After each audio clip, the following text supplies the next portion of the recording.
آج ہمارے اس ملک کے اندر، جس ملک کے اندر ہم اور آپ رہتے ہیں، ایک بہت بڑا چیلنج ہے، اور یہ چیلنج آج سے نہیں ہے، بہت زمانے سے ہے۔ جب سے یہ ہندوستان آزاد ہوا، انگریزوں کو یہاں سے بھگایا گیا، اسی وقت سے ہمارے برادران وطن کا ایک خواب تھا،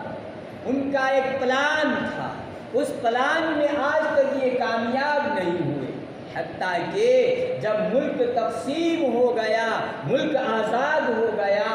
اور ہمارے کچھ لوگ ملک کو بانٹ کر چلے گئے، ہمارے پڑوس کے اندر الگ ہو گئے، لیکن یہاں جتنے بھی رہے سہے تھے، اس وقت جو یہاں کا قانون تیار کیا گیا تھا، اس قانون کے اندر ہر ایک کو آزادی دی گئی۔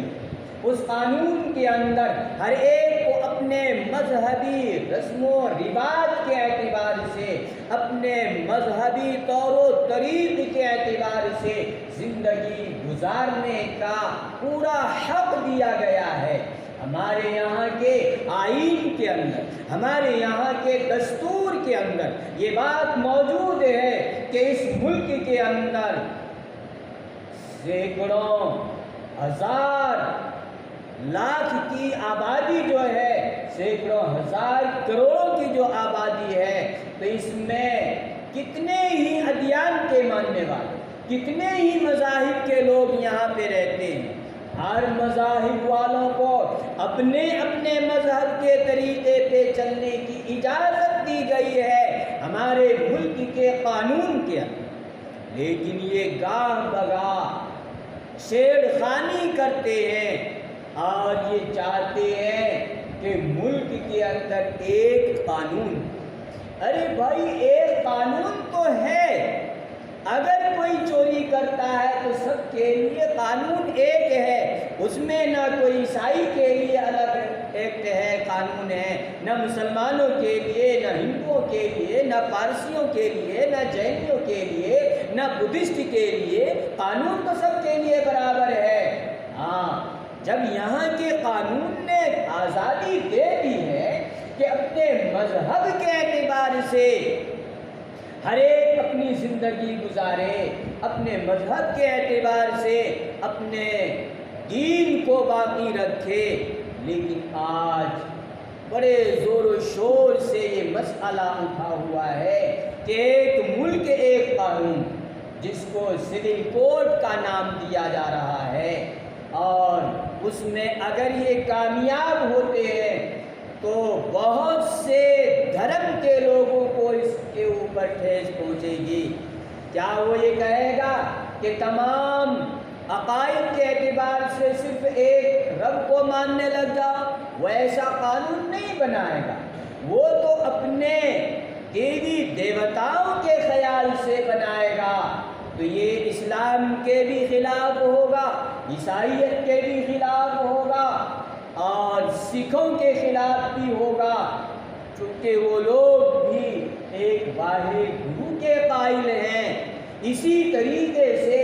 اور بھی جو دلت میں ہیں، وہ بھی ان دیوی دیوتاؤں کے قائل نہیں ہیں، لہذا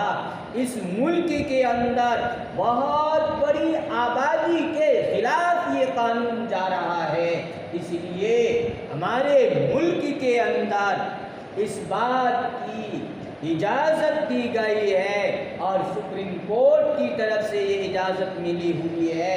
کہ 14 تاریخ تک وہ برادران وطن، یعنی اس ملک کے اندر جتنے بھی لوگ ہیں، صرف مسلمان نہیں بلکہ جن کے بھی خلاف یہ سول کوڈ کا مسئلہ جا رہا ہے، وہ اپنی رائے کا اظہار کریں۔ 14 تاریخ تک، اس مہینے کے 14 تاریخ تک رائے کے اظہار کی اجازت دی گئی ہے، اور وہ جتنی رائے لوگوں کی وہاں پہنچیں گے،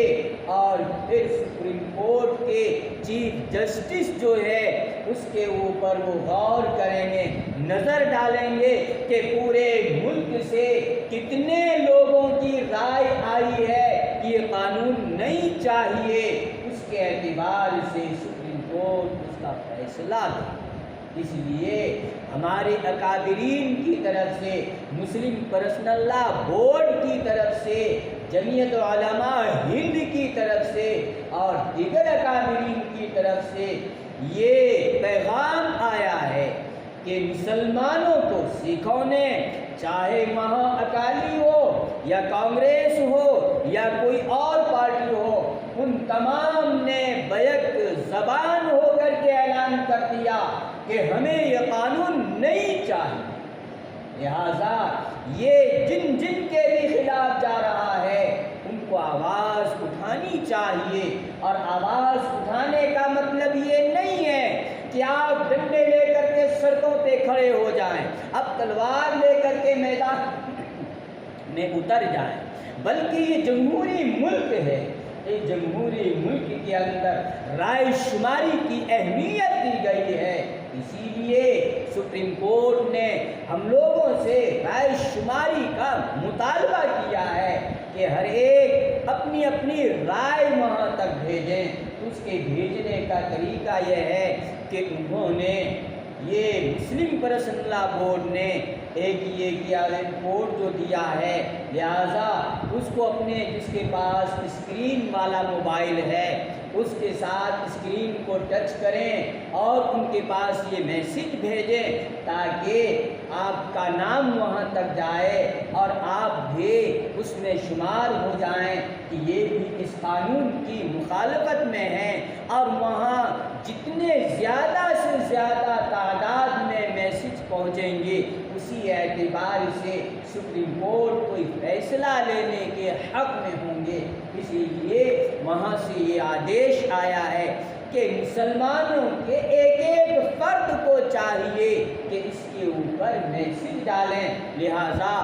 وہ پرنٹ نکلوا کے یہاں باہر لگوا دیا گیا ہے، انگلش کے اندر بھی، ہندی کے اندر بھی، اردو کے اندر بھی، لہذا وہ اس کا استعمال کریں جو اس میں طریقہ بتایا ہے اس طریقے کے اعتبار سے، تاکہ ایک رائے شماری کی کثرت ہو جائے، ایک بڑھوتری ہو جائے۔ اس لیے دوستو، جس ملک کے اندر رہنا ہے وہاں کے حساب سے، قانون کے اعتبار سے ہمیں زندگی گزارنی ہے، اور ہمیں ہر حال میں اسلام کو دیکھنا ہے کہ اسلام ہمیں کیا سکھاتا ہے، اسلام ہمیں کس مذہب کے کاربند بولتا ہے۔ اگر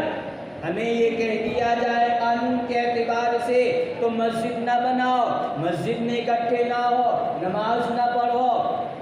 تو اس اعتبار سے ہمارا دین باقی رہے گا۔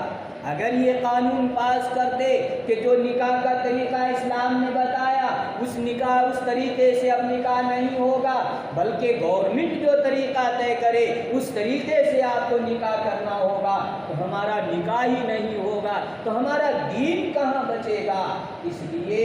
دین کو بچانا ہر حال میں فرض عین ہے، یہ اسلام کا حکم ہے۔ اس لیے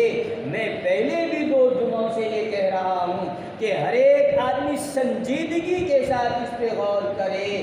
اور اللہ کے سامنے روئے دھوئے کہ اللہ ہم نہتے ہیں، کمزور ہیں، تو طاقتور ہے، تو ہی مقابلہ کرنے والا ہے۔ اے اللہ تو ایسے فتنہ باز کو، ایسے قوانین کو نیست و نابود کر دے، تو ایسی چیزوں کو ختم کر دے، تو ایسی چیزوں کو مٹا ڈال۔